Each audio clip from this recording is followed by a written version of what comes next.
1 Kings 6.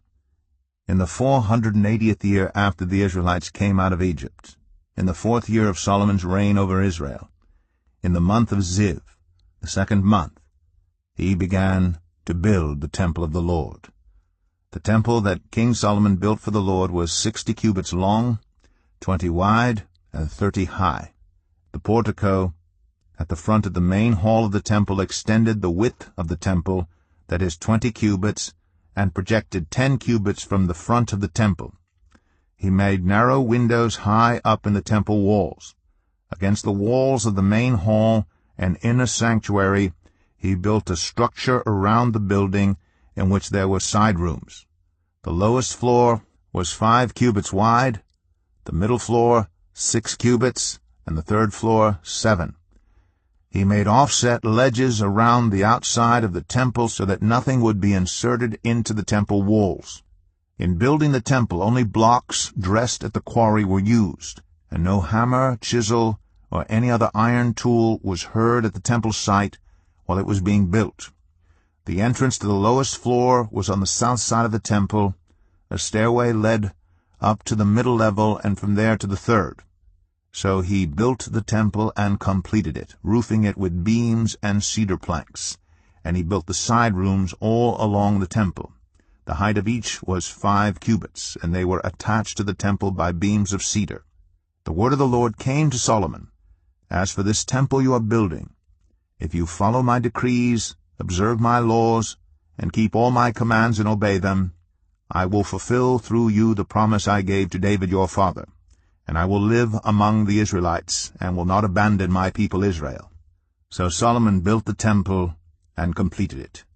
He lined its interior walls with cedar boards, paneling them from the floor of the temple to the ceiling, and covered the floor of the temple with planks of juniper. He partitioned off 20 cubits at the rear of the temple with cedar boards from floor to ceiling to form within the temple an inner sanctuary, the most holy place. The main hall in front of this room was 40 cubits long. The inside of the temple was cedar, carved with gourds and open flowers. Everything was cedar. No stone was to be seen. He prepared the inner sanctuary within the temple to set the ark of the covenant of the Lord there. The inner sanctuary was 20 cubits long, 20 wide, and 20 high. He overlaid the inside with pure gold, and he also overlaid the altar of cedar. Solomon covered the inside of the temple with pure gold, and he extended gold chains across the front of the inner sanctuary, which was overlaid with gold. So he overlaid the whole interior with gold. He also overlaid with gold the altar that belonged to the inner sanctuary. For the inner sanctuary he made a pair of cherubim out of olive wood, each 10 cubits high. One wing of the first cherub was 5 cubits long, and the other wing 5 cubits, 10 cubits from wingtip to wingtip. The second cherub also measured 10 cubits, for the 2 cherubim were identical in size and shape. The height of each cherub was 10 cubits.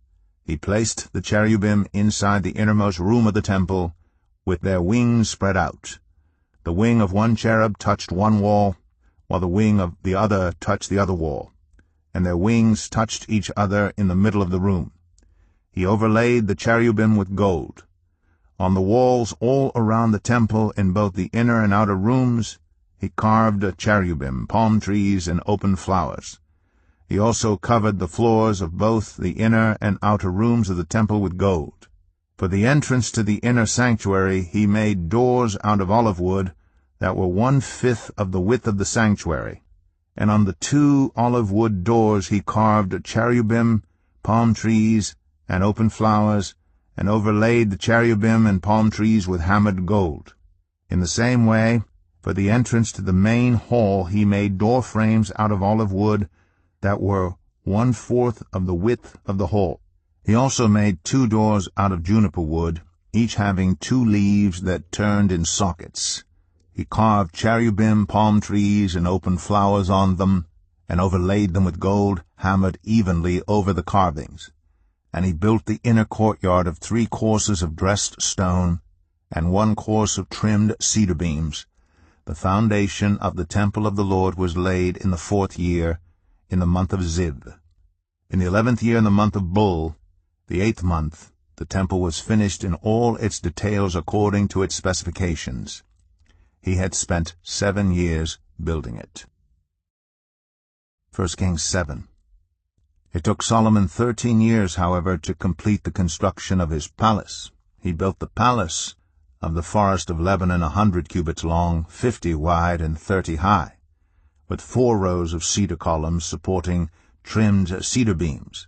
It was roofed with cedar above the beams that rested on the columns, 45 beams, 15 to a row. Its windows were placed high in sets of 3, facing each other. All the doorways had rectangular frames. They were in the front part in sets of 3, facing each other. He made a colonnade 50 cubits long and 30 wide. In front of it was a portico, and in front of that were pillars and an overhanging roof. He built the throne hall, the hall of justice, where he was to judge, and he covered it with cedar from floor to ceiling. And the palace in which he was to live, set farther back, was similar in design. Solomon also made a palace like this hall for Pharaoh's daughter, whom he had married. All these structures, from the outside to the great courtyard and from foundation to eaves, were made of blocks of high-grade stone cut to size and smoothed on their inner and outer faces. The foundations were laid with large stones of good quality, some measuring 10 cubits and some 8. Above were high-grade stones cut to size and cedar beams. The great courtyard was surrounded by a wall of 3 courses of dressed stone and 1 course of trimmed cedar beams, as was the inner courtyard of the temple of the Lord with its portico. King Solomon sent to Tyre and brought Huram, whose mother was a widow, from the tribe of Naphtali, and whose father was from Tyre and a skilled craftsman in bronze. Huram was filled with wisdom, with understanding, and with knowledge to do all kinds of bronze work. He came to King Solomon and did all the work assigned to him. He cast 2 bronze pillars, each 18 cubits high and 12 cubits in circumference. He also made 2 capitals of cast bronze to set on the tops of the pillars. Each capital was 5 cubits high.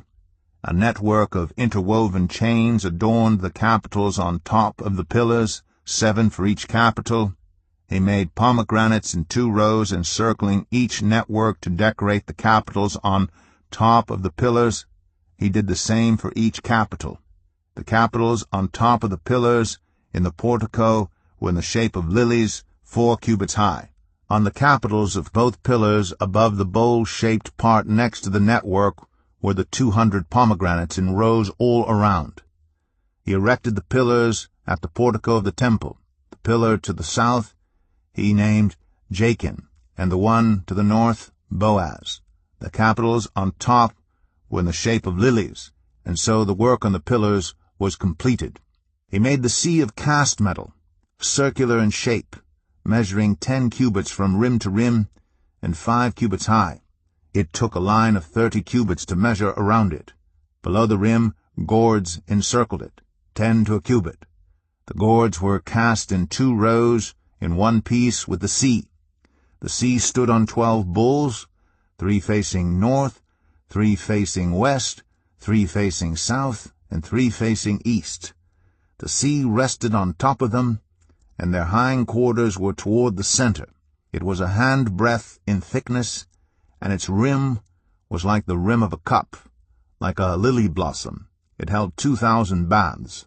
He also made 10 movable stands of bronze. Each was 4 cubits long, 4 wide, and 3 high. This is how the stands were made.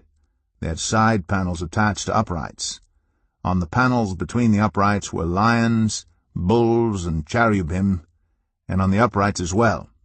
Above and below the lions and bulls were wreaths of hammered work. Each stand had 4 bronze wheels with bronze axles, and each had a basin resting on 4 supports, cast with wreaths on each side. On the inside of the stand there was an opening that had a circular frame 1 cubit deep. This opening was round, and with its base work it measured 1.5 cubits. Around its opening there was engraving. The panels of the stands were square, not round. The 4 wheels were under the panels, and the axles of the wheels were attached to the stand. The diameter of each wheel was 1.5 cubits. The wheels were made like chariot wheels. The axles, rims, spokes, and hubs were all of cast metal.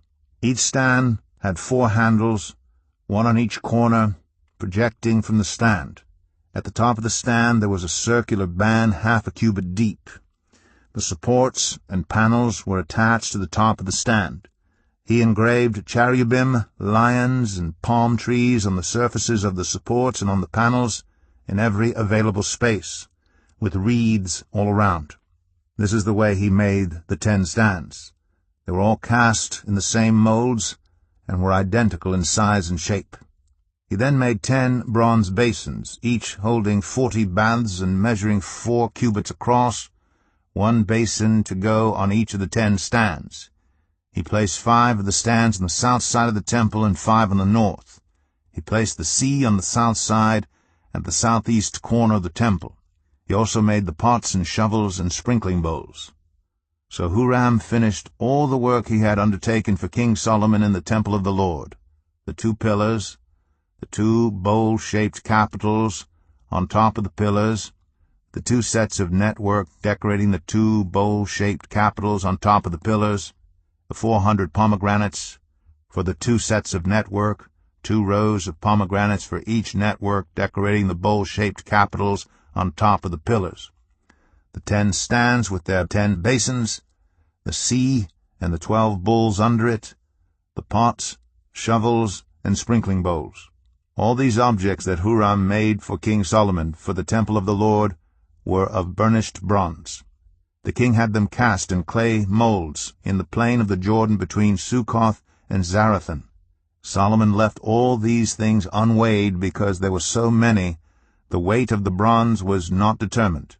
Solomon also made all the furnishings that were in the Lord's temple: the golden altar, the golden table on which was the bread of the presence, the lampstands of pure gold, 5 on the right and 5 on the left, in front of the inner sanctuary, the gold floral work, and lamps and tongs, the pure gold basins, wick trimmers, sprinkling bowls, dishes, and censers, and the gold sockets for the doors of the innermost room, the most holy place, and also for the doors of the main hall of the temple.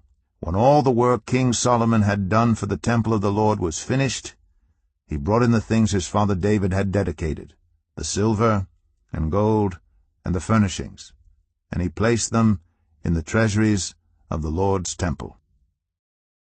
1 Kings 8.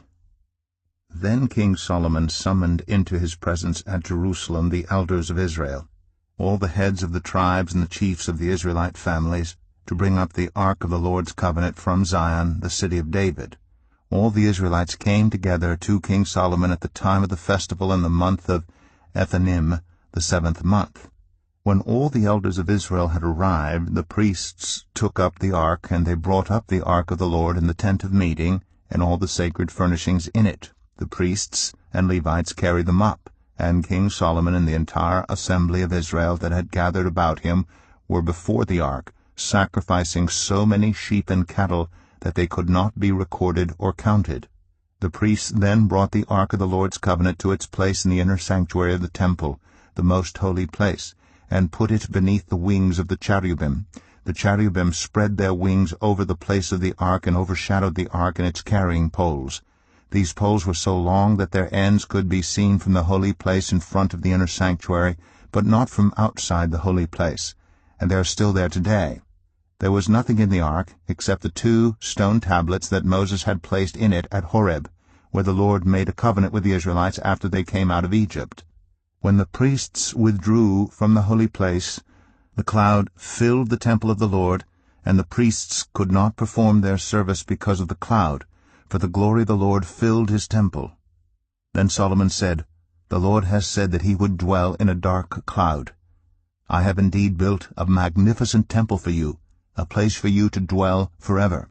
While the whole assembly of Israel was standing there, the king turned around and blessed them.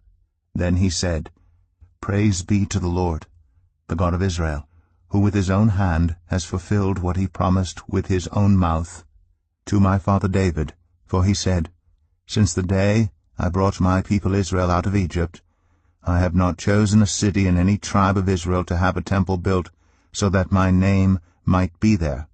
But I have chosen David to rule my people Israel. My father David had it in his heart to build a temple for the name of the Lord, the God of Israel. But the Lord said to my father David, You did well to have it in your heart to build a temple for my name. Nevertheless, you are not the one to build the temple, but your son, your own flesh and blood, he is the one who will build the temple for my name. The Lord has kept the promise he made. I have succeeded David my father, and now I sit on the throne of Israel, just as the Lord promised, and I have built the temple for the name of the Lord, the God of Israel. I have provided a place there for the ark, in which is the covenant of the Lord that he made with our ancestors when he brought them out of Egypt.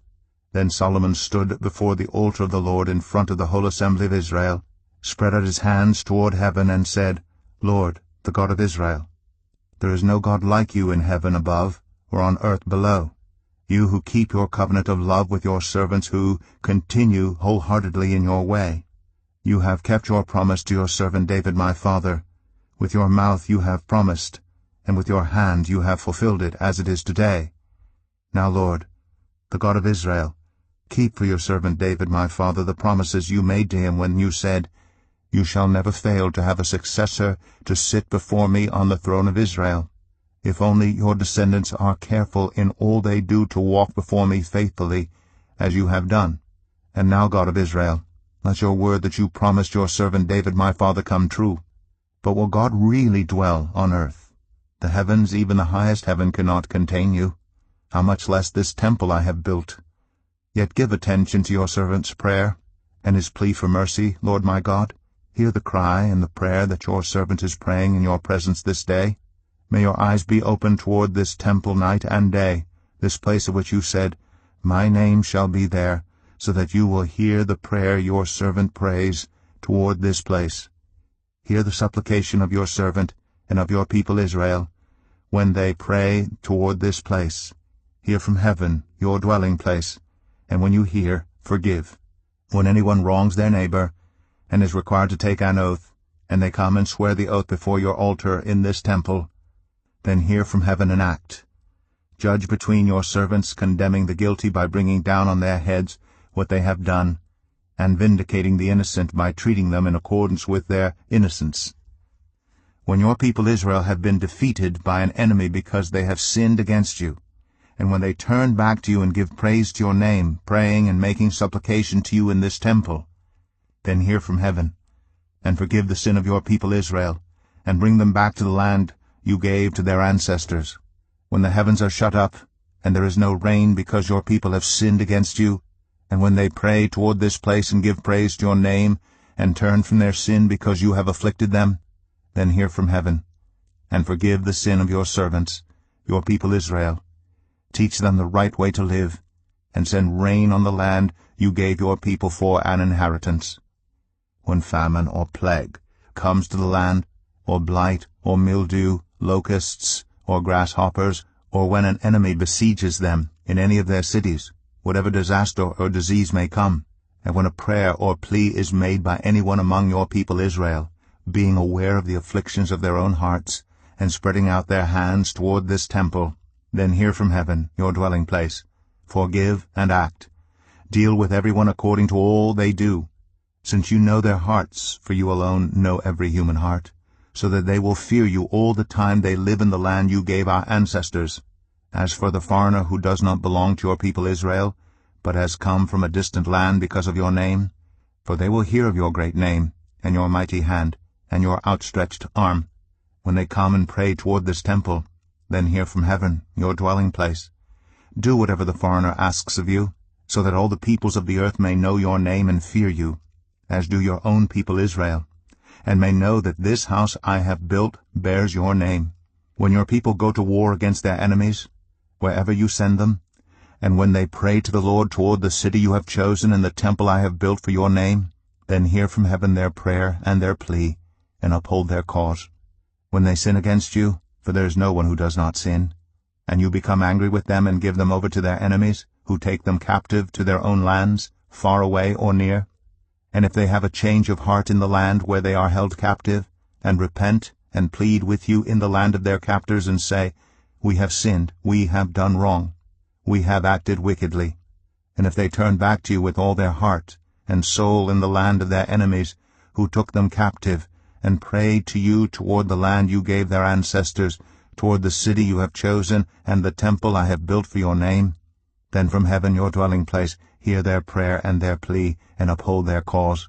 And forgive your people, who have sinned against you, forgive all the offenses they have committed against you, and cause their captors to show them mercy, for they are your people and your inheritance, whom you brought out of Egypt, out of that iron-smelting furnace.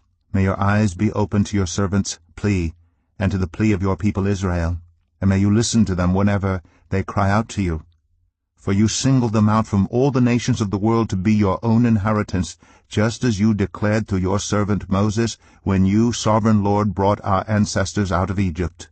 When Solomon had finished all these prayers and supplications to the Lord, he rose from before the altar of the Lord, where he had been kneeling with his hands spread out toward heaven.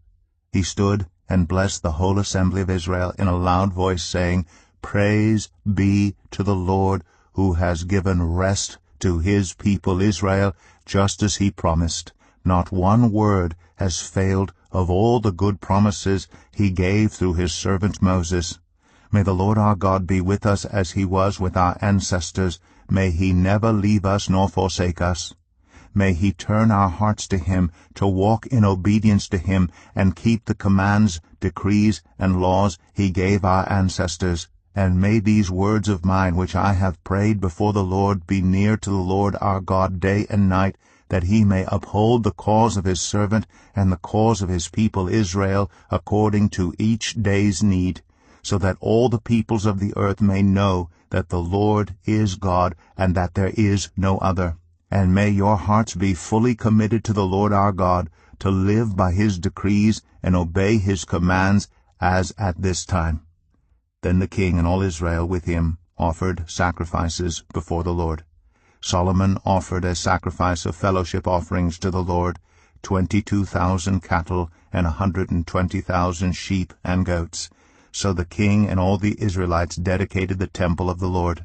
On that same day the king consecrated the middle part of the courtyard in front of the temple of the Lord.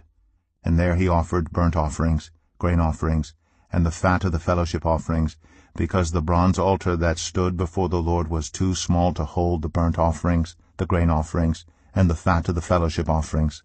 So Solomon observed the festival at that time, and all Israel with him, a vast assembly, people from Lebo Hamath to the Wadi of Egypt.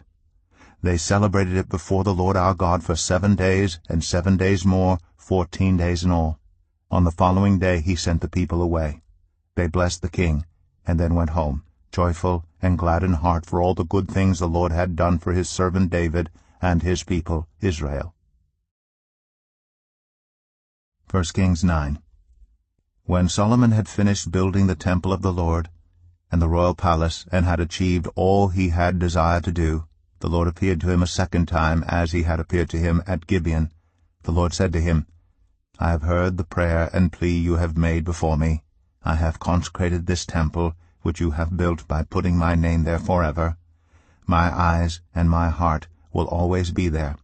As for you, if you walk before me faithfully, with integrity of heart and uprightness, as David your father did, and do all I command, and observe my decrees and laws, I will establish your royal throne over Israel forever, as I promised David your father when I said, You shall never fail to have a successor on the throne of Israel. But if you or your descendants turn away from me, and do not observe the commands and decrees I have given you, and go off to serve other gods, and worship them, then I will cut off Israel from the land I have given them, and will reject this temple I have consecrated for my name. Israel will then become a byword, and an object of ridicule among all peoples. This temple will become a heap of rubble. All who pass by will be appalled, and will scoff and say, Why has the Lord done such a thing to this land and to this temple? People will answer, Because they have forsaken the Lord their God, who brought their ancestors out of Egypt, and have embraced other gods, worshipping and serving them. That is why the Lord brought all this disaster on them. At the end of 20 years, during which Solomon built these two buildings, the temple of the Lord and the royal palace, King Solomon gave 20 towns in Galilee to Hiram king of Tyre, because Hiram had supplied him with all the cedar and juniper and gold he wanted. But when Hiram went from Tyre to see the towns that Solomon had given him, he was not pleased with them. "What kind of towns are these you have given me, my brother?" he asked, and he called them the land of Cabul, a name they have to this day. Now Hiram had sent to the king 120 talents of gold. Here is the account of the forced labor King Solomon conscripted to build the Lord's temple, his own palace, the terraces, the wall of Jerusalem, and Hazor, Megiddo, and Gezer. Pharaoh, king of Egypt, had attacked and captured Gezer. He had set it on fire. He killed its Canaanite inhabitants, and then gave it as a wedding gift to his daughter, Solomon's wife.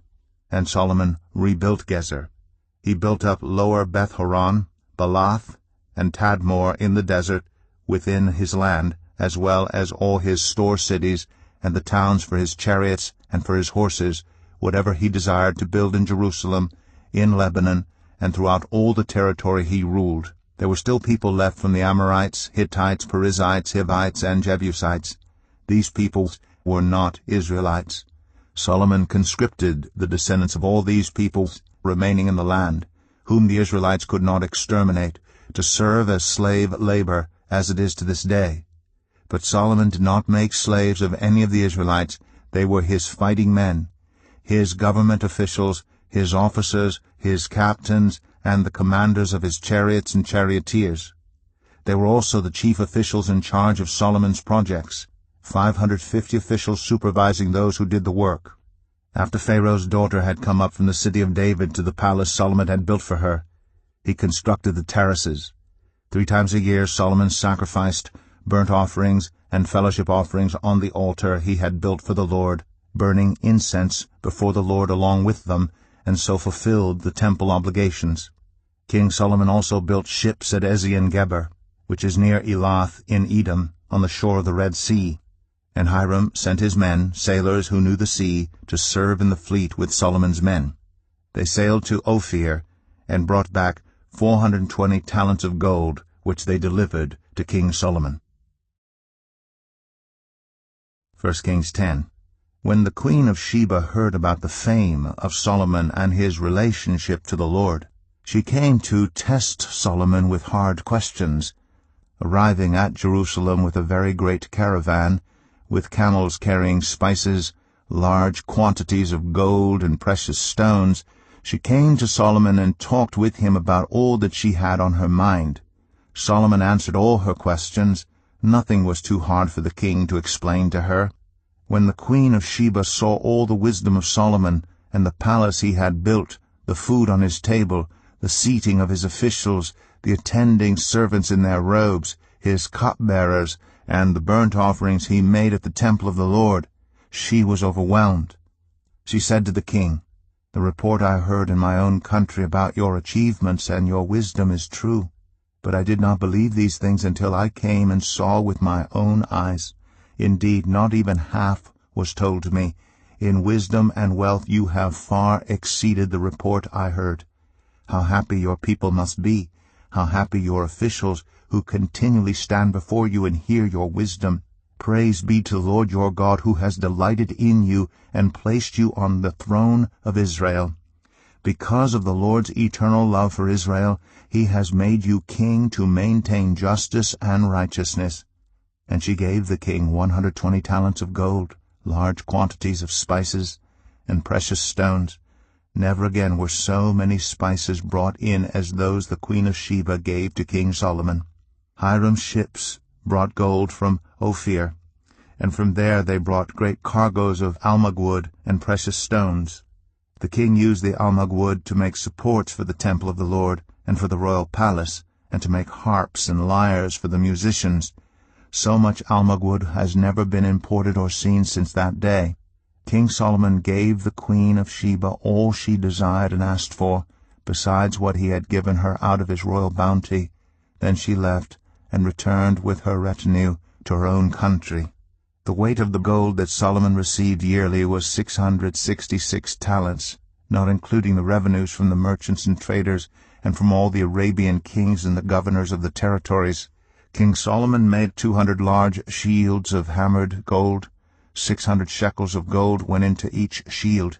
He also made 300 small shields of hammered gold, with 3 minas of gold in each shield. The king put them in the palace of the forest of Lebanon. Then the king made a great throne covered with ivory and overlaid with fine gold. The throne had 6 steps, and its back had a rounded top. On both sides of the seat were armrests, with a lion standing beside each of them. 12 lions stood on the 6 steps, one at either end of each step. Nothing like it had ever been made for any other kingdom. All King Solomon's goblets were gold, and all the household articles in the palace of the forest of Lebanon were pure gold. Nothing was made of silver, because silver was considered of little value in Solomon's days. The king had a fleet of trading ships at sea along with the ships of Hiram. Once every 3 years it returned, carrying gold, silver, and ivory, and apes and baboons. King Solomon was greater in riches and wisdom than all the other kings of the earth. The whole world sought audience with Solomon to hear the wisdom God had put in his heart. Year after year everyone who came brought a gift, articles of silver and gold, robes, weapons, and spices, and horses and mules. Solomon accumulated chariots and horses. He had 1,400 chariots and 12,000 horses, which he kept in the chariot cities and also with him in Jerusalem. The king made silver as common in Jerusalem as stones, and cedar as plentiful as sycamore fig trees in the foothills. Solomon's horses were imported from Egypt and from Kue.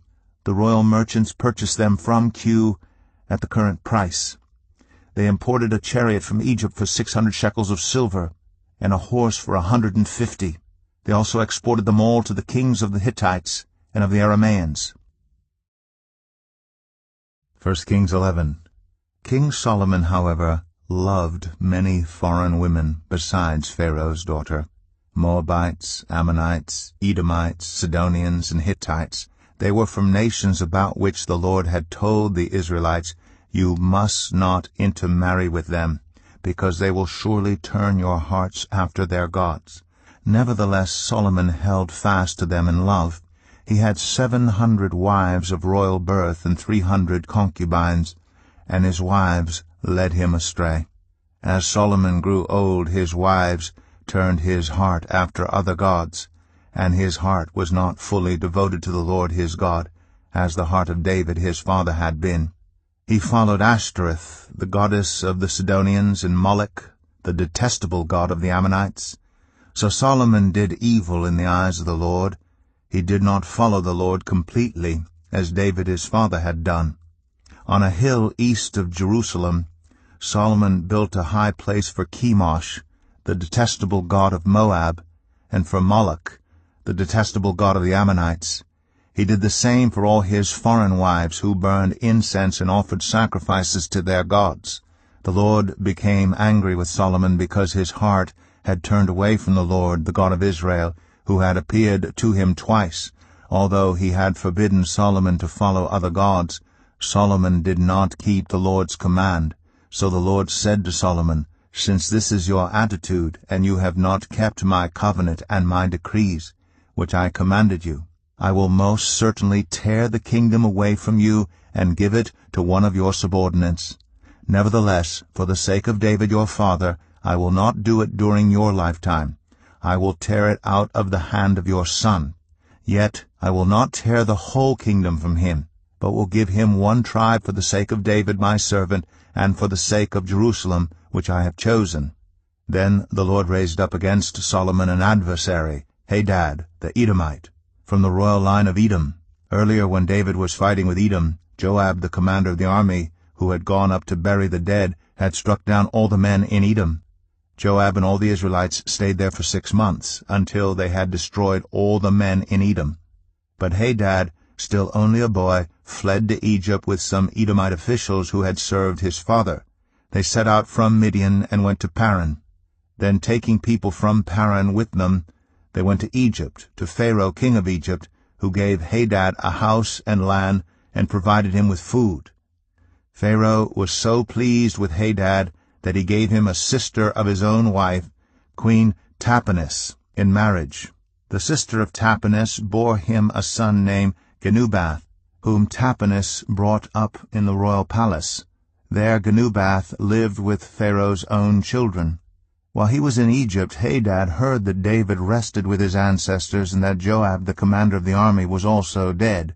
Then Hadad said to Pharaoh, "Let me go, that I may return to my own country." "What have you lacked here that you want to go back to your own country?" Pharaoh asked. "Nothing," Hadad replied, "but do let me go."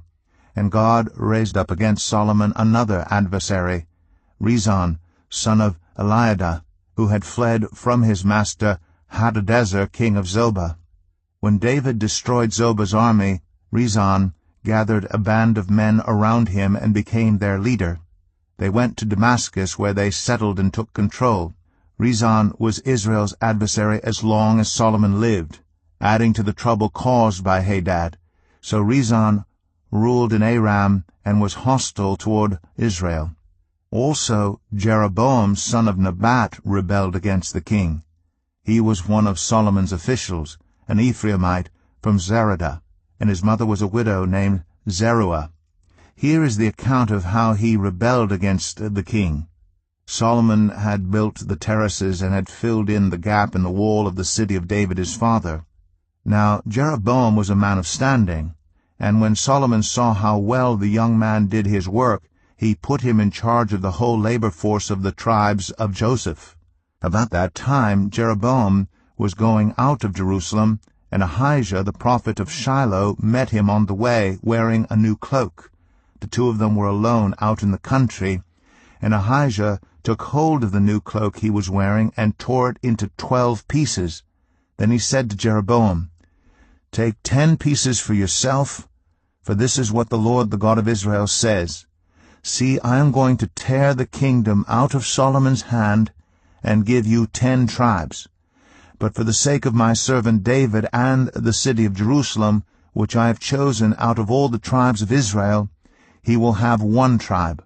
I will do this because they have forsaken me and worshipped Ashtoreth, the goddess of the Sidonians, Chemosh, the god of the Moabites, and Moloch, the god of the Ammonites, and have not walked in obedience to me, nor done what is right in my eyes, nor kept my decrees and laws as David Solomon's father did. But I will not take the whole kingdom out of Solomon's hand. I have made him ruler all the days of his life for the sake of David my servant, whom I chose, and who obeyed my commands and decrees. I will take the kingdom from his son's hands, and give you 10 tribes. I will give 1 tribe to his son, so that David my servant may always have a lamp before me in Jerusalem, the city where I chose to put my name.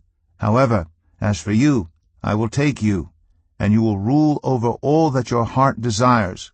You will be king over Israel. If you do whatever I command you and walk in obedience to me and do what is right in my eyes by obeying my decrees and commands, as David my servant did, I will be with you. I will build you a dynasty as enduring as the one I built for David, and will give Israel to you. I will humble David's descendants because of this, but not forever." Solomon tried to kill Jeroboam, but Jeroboam fled to Egypt, to Shishak the king, and stayed there until Solomon's death. As for the other events of Solomon's reign, all he did, and the wisdom he displayed, are they not written in the book of the Annals of Solomon? Solomon reigned in Jerusalem over all Israel 40 years. Then he rested with his ancestors, and was buried in the city of David his father, and Rehoboam his son succeeded him as king. 1 Kings 12. Rehoboam went to Shechem, for all Israel had gone there to make him king. When Jeroboam son of Nebat heard this, he was still in Egypt, where he had fled from King Solomon. He returned from Egypt. So they sent for Jeroboam, and he and the whole assembly of Israel went to Rehoboam